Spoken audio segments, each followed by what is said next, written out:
Hello everyone! Good morning! Happy Friday po sa lahat! Ayan, mulit-muli po humihingi po ako ng pasensya sa aking mga co-YouTuber na hindi ko pa po nababalikan at nare-replyan yung kanilang mga comment sa mga videos na pinanood ninyo. Sorry po, wala pa pong time.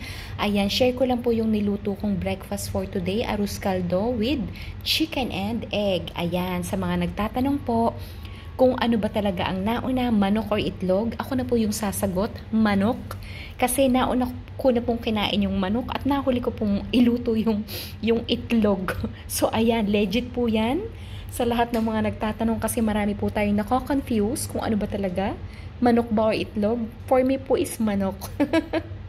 Just having some fun po. Itawa lang po natin lahat ng problema at stress. Lagi po tayong mag-pray sa Lord na gabayan tayo at patatagin at bigyan po tayo ng sapat na kalakasan para po patuloy tayong makapag-work para po sa ating pamilya. Ayan guys, good morning po and kain po tayo ng arroz caldong manok with egg.